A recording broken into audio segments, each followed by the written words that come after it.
Hello and welcome back to BS Rugby, and the Six Nations is just around the corner. Wayne Pivac has named his 36-man squad, so I thought today we'd go through the squad, have a look at who's made it, have a little chat about why maybe they are in the squad, and also have a talk about those who may have missed out. As always, if you're excited for the Six Nations, and if you do go on to enjoy this video, please do leave it a like, subscribe. It's free to do, helps grow the channel. Will help you keep up to date as we build up towards the Six Nations and cover the Six Nations. And of course, I'm eager to hear your thoughts in the comments down below. So do let me know what you make of this squad. Let's first of all run through the squad itself, and then we'll go position by position. So starting with the forwards, we have Rhys Carre, Wyn Jones, Gareth Thomas, Ryan Elias, Derry Lake, Bradley Roberts, Leon Brown, Thomas Francis, and Dylan Lewis. Those are the prop options. Adam Beard, Ben Carter, Seb Davis, Will Rowlands, Christ Shunza are the lock options, with Ellis Jenkins, Jack Morgan, Ross Moriarty, James Ratty, and Aaron Wainwright are the back row options. We have Gareth Davis, Kieran Hardy, and Thomas Williams playing as scrum half options. Gareth Anscombe, Dan Bigger, and Rhys Priestland, along Callum Sheedy, are the fly half options. Jonathan Davis, Halaholo, Nick Tompkins, Owen Watkin are the centre options. And in the back three are Josh Adams, Alex Cuthbert, Louis Rees-Zammit, Johnny McNichol, and Liam Williams. So that is how the squad looks. Those are the picks. Of course, we have to talk about the first big decision that was needed to be made. Alun Wyn Jones, unlikely to feature in this year's Six Nations due to injury, had to pick a captain, and Dan Bigger has been given the nod. Now, in my opinion, I think that's a really good choice. I think over the years, he's really matured in his temperament on the pitch. Maybe a few question marks around that a few years ago, but I do think that he's a very good leader. Plays 100%, plays with his heart on his sleeve. And also, I think he has improved in the way that he talks to referees. I don't think he's quite perfect yet, but I do think he has improved. So he's going to get the nod there. Let's start then by having a look at the forwards, and we'll go through each of them quickly. Some will need a bit more of an explanation, some are very obvious picks. So we'll go through them regardless. The prop options then are Rhys Carre, Wyn Jones, Gareth Thomas, Ryan Elias, Derry Lake, Bradley Roberts, Leon Brown, Thomas Francis, and Dylan Lewis. If we start first of all with Rhys Carre, I'm not surprised to see him in there. Had a good season down at the Cardiff Rugby now, not Cardiff Blues, Cardiff Rugby. And I think, he's grown over the last year in his position. I think he's really improved. There were a lot of question marks when he came to Cardiff from Sarries, but I do think he stepped up, and I think he has certainly improved. Wyn Jones then is absolutely going to be in the team, probably will certainly be the starter. In that number one shirt, you'd expect him to be taking that shirt up and leading from there. Outstanding scrummager, very comfortable in the loose.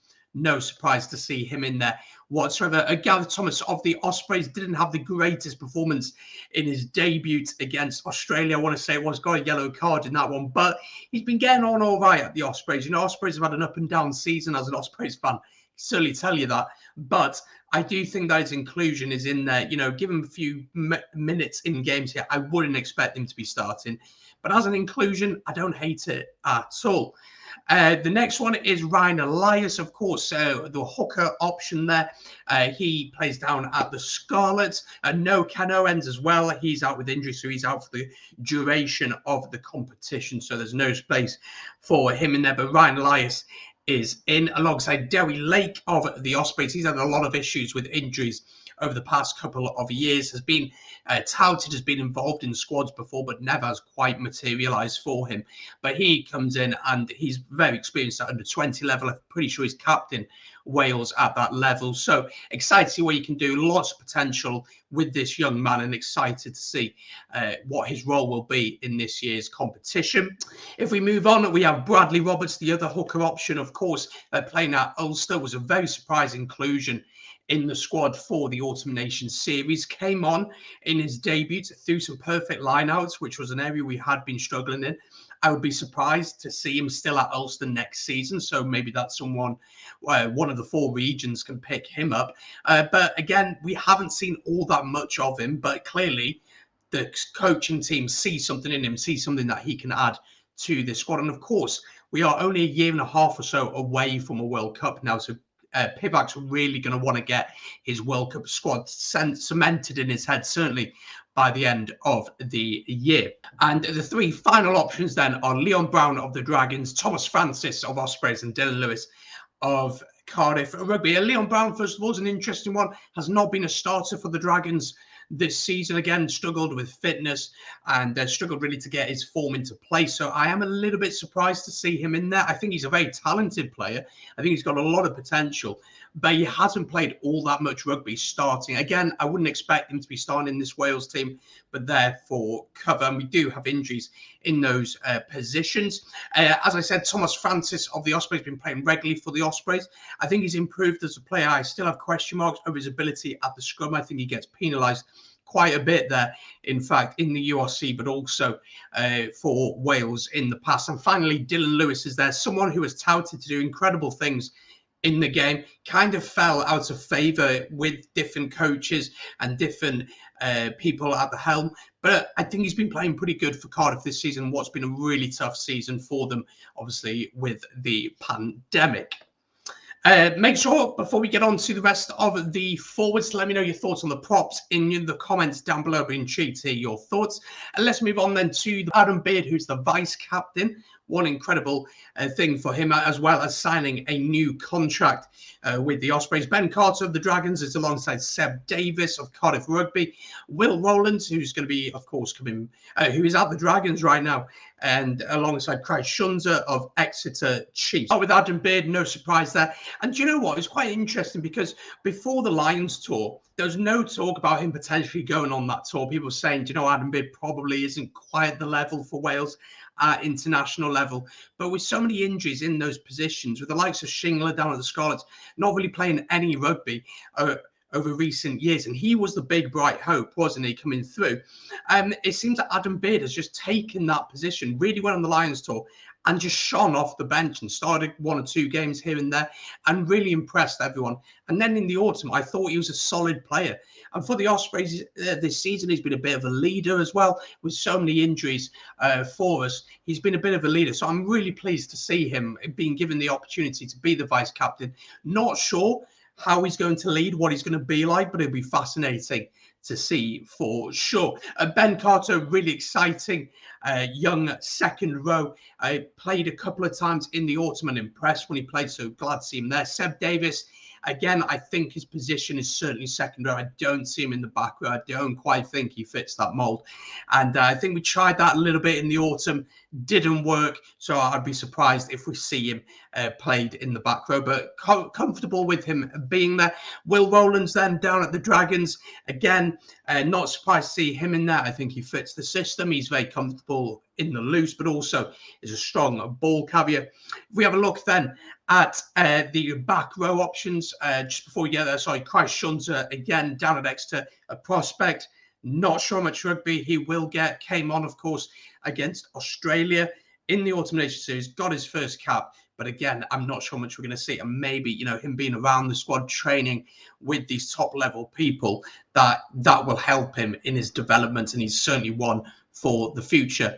The back row options, we have Tane Basham, Ellis Jenkins, Jack Morgan, Ross Moriarty, James Ratty, and Aaron Wainwright. Let's take on Tane Basham. First of all, he probably was the outstanding player in the Autumn Nation Series for Wales. His work around the breakdown and in the loose was absolutely phenomenal, and I'm buzzing to see him in there. And I think that we have a lot of injuries in these positions this year, like some Navidi and Tipperick being out, and it's a real opportunity for someone to stake their claim for that starting jersey. And I think I'd be very surprised if he doesn't start that first game against Ireland. Yes, against Ireland, we're playing against first.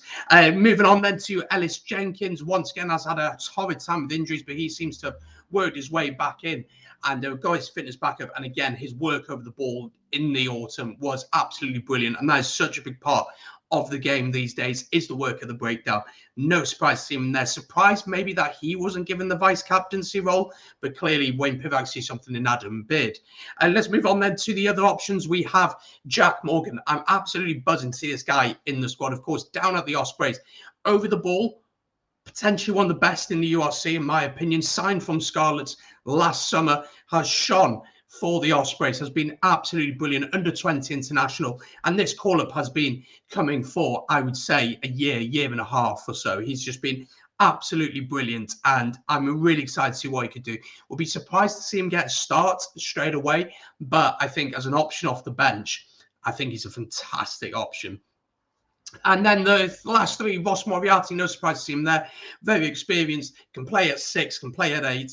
He gives you options. James Ratty, of course, will get his first cap if he plays down at Cardiff at Rugby. Excited to see what he can do. And then Aaron Wainwright, now potentially one of the senior figures in this squad. Aaron Wainwright of the Dragons, again, can play across that back three really well, 6 and 8.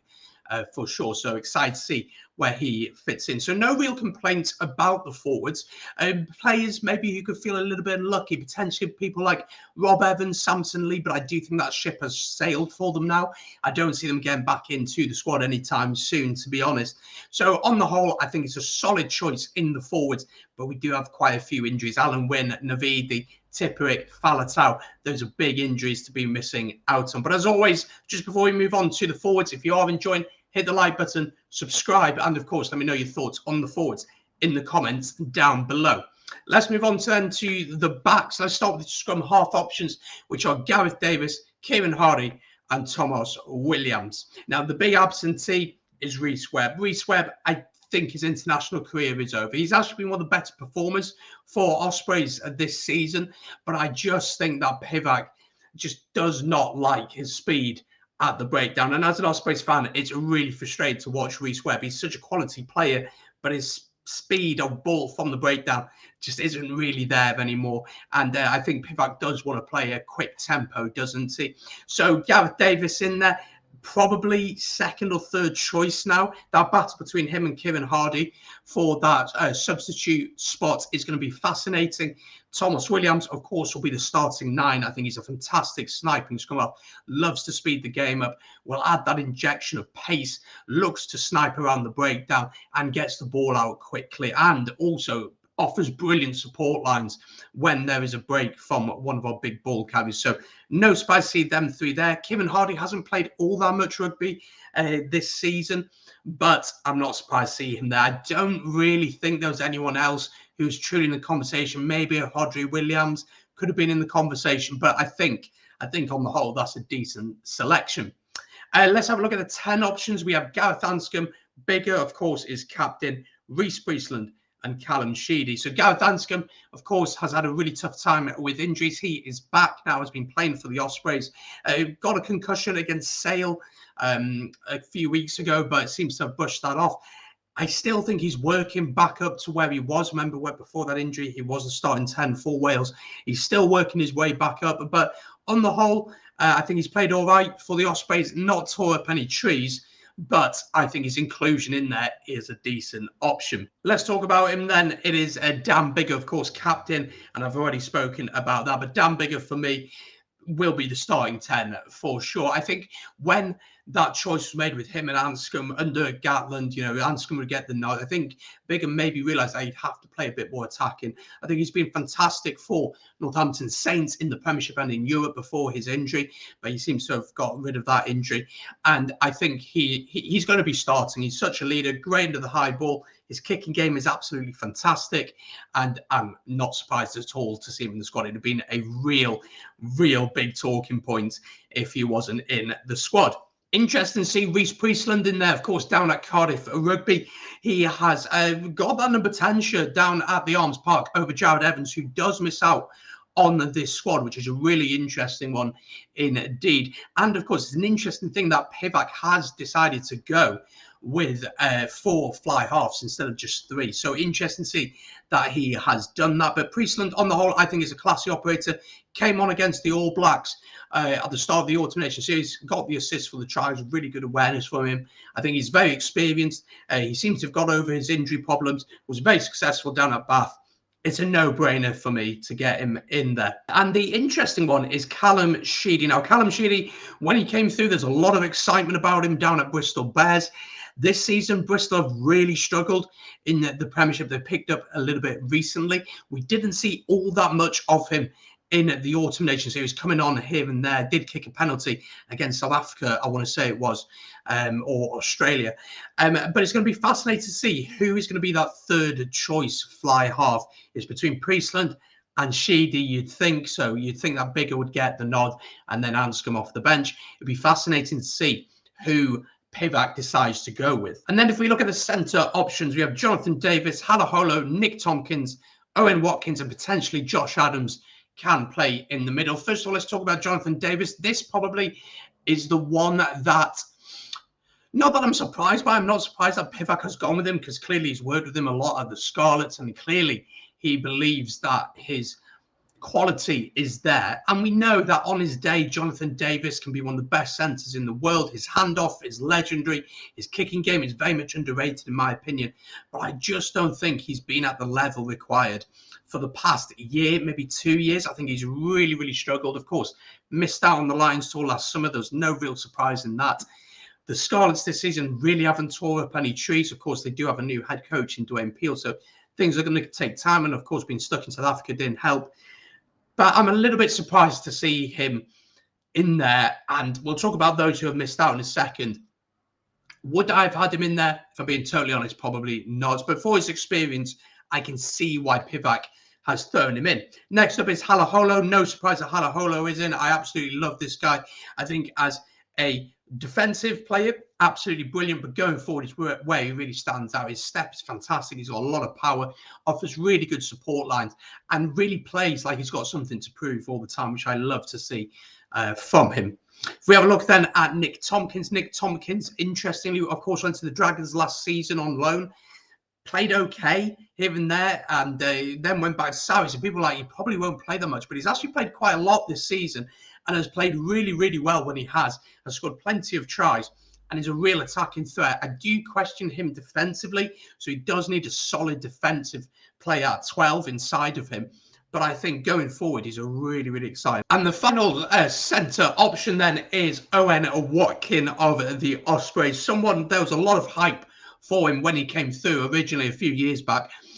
Probably hasn't lived up to that hype, but I think he's a real physical presence on the pitch, will offer that Jamie Roberts type of style of centre where you can use him on the crash ball. You can use him to just get over the gain line, to get a little bit of momentum going. Again, will offer a shift defensively, but also is a decent attacking option. A few of those to talk about who have missed out. There are a few to certainly talk about. Kieran Williams, first of all, down at the Ospreys, I think is really unlucky to miss out. I think he's been outstanding for the Ospreys this season, very Scott Gibb-esque in the way that he plays. And I'm really surprised to see that he's not been put in there. I do think if we do get an injury in one of those areas, I'd be surprised if he doesn't get a nod. Johnny Williams, of course, down at the Scarlets, I'm pretty sure he's still out injured. Correct me if I'm wrong in the comments. He misses out. Jamie Roberts of the Dragons just come back from injury. But when he's been at the Dragons and when he's played, I think he's been pretty good on the whole. So he may count himself a little bit unlucky as well. And let's move on then to the back three options. So the wingers we have are Josh Adams and Louis Rees-Zammit alongside Alex Cuthbert. Josh Adams, no surprise to see him there. He was meant to be tried in the centre, of course, if you remember, against Fiji in the Autumn Nations Series. So that may be something that they're flirting with the idea of. But in the Six Nations, I don't know if you take that risk. Louis Rees-Zammit, an absolute speedster, went on the line, so probably didn't have the impact that he'd want, but burst onto the scene over the last year or so.